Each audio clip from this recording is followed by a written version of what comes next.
السلام عليكم ورحمة الله وبركاته. أهلا بيكم معايا من جديد في قناتي سالي's كيتشن. النهاردة بقى هنعمل جبنة القريش بطريقة سهلة وبسيطة، ومش بس كده، لأ كمان هنعملها ب2 كيلو لبن. ومش بس كده برضو، هنعمل كمان السمنة البلدي بأقل التكاليف، بحاجات كده يا جماعة هتنبهروا ازاي ب2 كيلو لبن هنعمل الخير ده كله، وكله من البيت. احتجت في وصفتي النهاردة 2 كيلو لبن أو حليب جاموسي. أخدت أول كيلو حطيته في دورق الخلاط زي ما احنا شايفين كده، علشان هنبدأ في عملية الخض اللي هو بنضرب اللبن أو الحليب ده في دورق الخلاط. هي دي عملية الخض، سهلة وبسيطة. وهنبدأ نضرب اللبن من دقيقة لدقيقتين. بتلخبط شوية ما بين كلمة حليب ولبن، لأنه في الدول العربية بيقولوا عليه حليب، واحنا هنا عندنا في مصر بنقول عليه لبن. وبعد ما خلصنا عملية الخض أو عملية الضرب في الخلاط، ادي بقى الكيلو من اللبن حطيته في بولة فاضية، وادي الفوم بتاعه. الفوم ده هو القشطة اللي احنا هنحتاجها بعد كده في السمنة البلدي اللي هنعملها. وتعالوا نكمل الكيلو التاني. وادي شكل الفوم بقى، وادي الكيلو التاني هنحطه في البولة التانية. يعني كل كيلو اتضرب على حدة. لو عندك دورق الخلاط أكبر تقدري ان انت تضربي ال2 كيلو مع بعض. وبعد كده هنغطي البولات اللي موجودة بستريتش راب أو غطا محكم الغلق، وهنسيبه ليلة بيومين كاملين علشان يبدأ إن هو يقطع. ولو في الشتاء هيقعد يومين، لو في الصيف هيقعد يوم كامل وبعد كده يبدأ يقطع. هنا بعد يومين أنا بدأت إن أنا أشيل ستريتش راب لما مسكت البولات واتأكدت إن هي بقت عاملة زي الزبادي كده. بصوا ازاي متماسكة. وفي الخطوة دي أنا هكون مولعة الفرن على درجة حرارة 200 لمدة 10 دقايق، وبعد كده هطفي الفرن.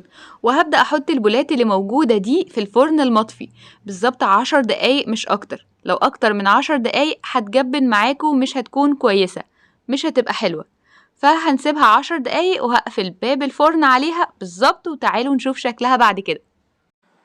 وهو ده شكل الحليب أو اللبن اللي بدأ إن هو يقطع بعد ما طلعته من الفرن. هبدأ بقى إن أنا ألم الوش واحدة واحدة كده، وهبدأ إن أنا أسحب. هتسحب معايا القشطة كلها. ما شاء الله تبارك الله، اللي احنا شايفينه قدامنا ده كيلو واحد بس من اللبن. بصوا طلع كمية قشطة عاملة ازاي، بجد هايلة. وهقول لكم بالظبط الوزن بتاع 2 كيلو لبن عمل لي قد ايه من القشطة. وادي أول كيلو طلعت القشطة بتاعته. وتعالوا نلم بقى القشطة بتاعة كيلو اللبن التاني اللي اتفقنا عليه بنفس الطريقة، بنلمها بكل بساطة. هتطلع معانا بجد رائعة.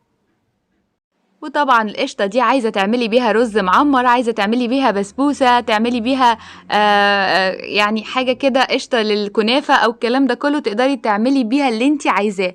ولكن في وصفتي النهاردة أنا هعمل سمنة بلدي بالكمية اللي موجودة عندنا. وزي ما وعدتكم قالكوا على وزن القشطة اللي طلعت بالظبط، طلعت 310 جرام. وبعد كده جبت شاشة أو أي قطعة قماشة، وهبدأ إن أنا أحط فيها الخليط اللي موجود عندي أو اللبن اللي راب زي ما احنا شايفين. هبدأ أصبها كلها، وطبعا استعنت بمودي مسك القماشة اللي موجودة أو الشاشة اللي موجودة عندي، وبدأت أحط الخليط. وتعالوا بقى نلم الشاشة كلها على بعضها علشان نصفي المية. وقبل ما نصفي المية هحط رشة ملح، أو تقدروا تقولوا نص معلقة ملح ممسوحة على الخليط اللي موجود. ونلم الشاشة واحدة واحدة، وبتكون تحتيها صينية أو طبق كبير عشان نبدأ إن احنا نصفي المية أو الشرش اللي هينزل من الجبنة بتاعتي.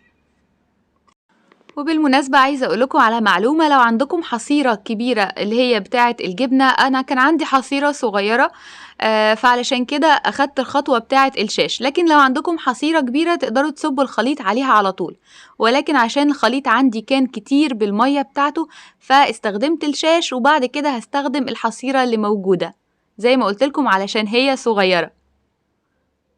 لو عندكم الحصيرة الكبيرة هتسهل علينا المأمورية كتير، مش هنحتاج ان احنا نصفيها مرتين في الشاش وفي الحصيرة، هناخدها على الحصيرة على طول. هفضي كل الكمية اللي موجودة عندي، وبعد كده هبدأ ان انا ألم المكونات اللي موجودة او الكمية اللي موجودة عندي علشان ما تقعش من الحصيرة عشان اقدر ألمها. وزي ما احنا شايفين انا بلم الاجزاء بتاعة الجبنة من على الاطراف علشان ما تقعش زي ما اتفقنا.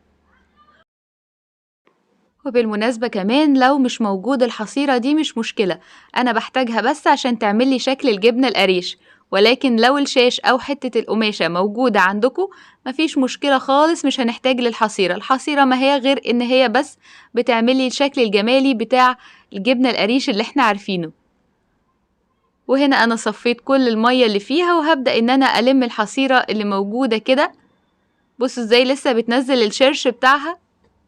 وتعالوا بقى نحطها عكس الصينية، يعني الطول في العرض، علشان نقدر ان احنا نثبت عليها الحصيرة ونبدأ ان احنا نلم الجبنة. بصوا بعد ما لمتها اخدت الشكل، ولكن احنا محتاجين الشكل كله كامل، يعني لازم تبات ليلة كاملة عشان تفضي كل الشرش بتاعها.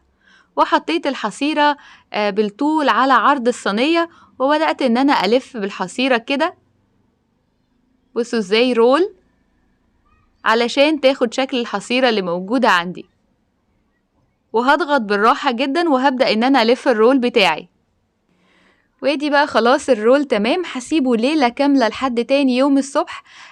ممكن احطه على طرف الصينية عشان تبدأ تصفي. المهم ان هو يكون محطوط على حاجة عالية عشان يصفي الشرش بتاعه للنهاية.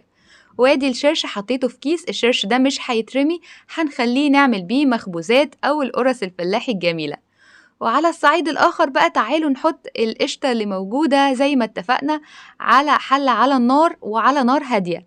بالظبط هتاخد تقريبا نص ساعة على نار هادية، وهبدأ ان انا اقلب فيها.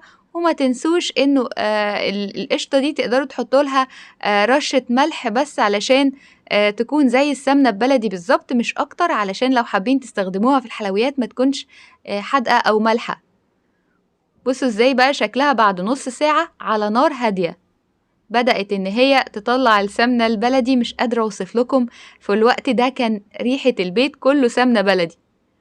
وجبت بقى البطرمان بتاعي أو أي علبة تقدروا تستخدموها، وحطيت عليه الصفاية علشان أبدأ إن أنا أصفي السمنة البلدي الجميلة بتاعتي. وبدأت أصفي السمنة كده، تقدروا إن انتوا تستنوها شوية علشان تبرد، ولكن أنا حطيتها على طول بس عشان أوريلكم الشكل عامل إزاي، بجد رائع. وادي بقى البطرمان عملنا حوالي 220 أو 230 جرام من السمنة البلدي، يعني تقدروا تقولوا ربع كيلو سمنة بلدي من 2 كيلو لبن، وكمان عندنا 400 جرام وشوية أو نص كيلو من الجبنة الفلاحي. يعني الخير ده كله اتعمل من 2 كيلو لبن وبس. عملنا بجد حاجة كده صرح زي ما بنقول. ازاي نعمل الجبنة القريش؟ جبنة القريش دلوقتي غالبا ب45 جنيه الكيلو. قولوا عملنا نص كيلو من الجبنة القريش، وكمان عملنا ربع كيلو سمنة بلدي، والشرش كمان هنعمل بيه مخبوزات. فكلها خير ومفيش حاجة بتترمي. وازاي قطعنا بقى قطعة الجبنة القريش، بصوا ازاي اتقطعت بكل سهولة متماسكة. جبنة قريش مفيش كلام، رائعة. وهبدأ بقى أحط الجبنة القريش اللي موجودة عندي في طبق التقديم أو في السيرفيس، تقدري تحفظيه في علبة في التلاجة. بجد هايلة ورائعة ومتماسكة، وادي شكلها. أتمنى النهاردة وصفتي تكون عجبتكم، ولو الوصفة عجبتكم ما تنسوش اللايك والشير وسبسكرايب، وكمان تفعلوا زر الجرس عشان يوصلكم مني كل جديد. ولو في أي وصفة حابين تعرفوها بعتولي على تعليقات اليوتيوب وحرد عليكم بفيديو للوصفة. ولمزيد من الوصفات تابعوني على قناتي سالي's كيتشن. بالهنا والشفا، باي باي.